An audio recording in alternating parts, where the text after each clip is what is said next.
The iPhone camera is the most popular camera in the world, and for good reason. It just works. The problem is that there's so many hidden things in there that many people don't know some of the cool features. I do, because I stumbled onto them, and I'd like to run down 10 of the best hidden features in the iPhone camera menu that you need to know about. Let's begin with how to stop action with burst mode. The thing about burst mode is it's very finicky. You put your finger on that shutter and you swipe to the left, but you have to, if you press it, it will start recording video. But once you get it down, you can stop action really nicely. Did you know that you could shoot video and take photos at the exact same time? Pretty simple thing to do. Apple doesn't really advertise it. Start recording a video the normal way by pressing the red record button, and then there's this white button that comes right to the side. Start clicking on that, and you're getting some stills at the same time that will just show up in your camera roll.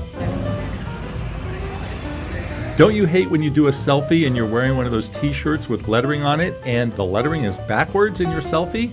There's a fix. It's in the camera menu and it's really easy to fix. You're taking a photo and somebody walks right into your shot and ruins it, and you'd like to wipe them out with an eraser. Just boom. Live photos is the answer. It started as a gimmick to add a few seconds of video to your stills, but if you click on the long exposure tool, it's hit and miss, but sometimes they'll go right away, and that's pretty cool. I have a hard time with selfies, getting my arm out all the way, composing the shot, and clicking the shutter button. And to make life easier for me, I use the timer, which is hidden in the camera menu. I turn it on for 10 seconds, and I get a way better selfie.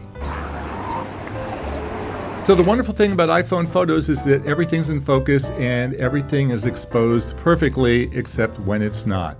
Sometimes you have to reach for manual exposure override, which again is hidden in the menu. Classic example is when I took pictures of the stained glass window at a church in Half Moon Bay, and Apple wanted to overexpose it. I wanted to make the colors richer, and I went into the menu and brought it down 2 stops and fixed the image.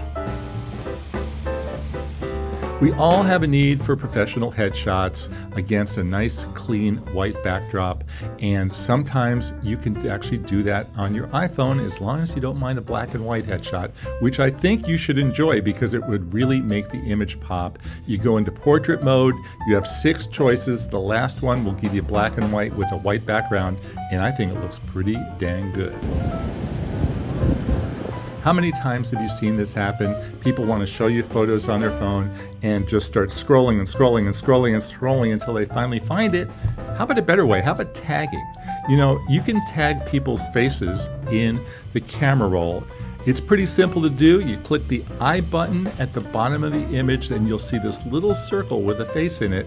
Click on the face, name the person, and the next time you're looking for them, they'll all come up.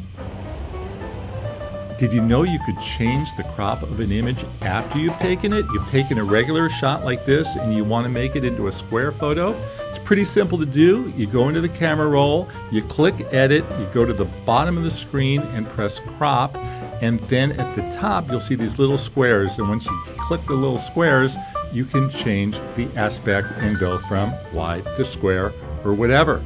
Finally, I can improve any image within just a few seconds by clicking the edit button and using the editing tools that Apple offers us.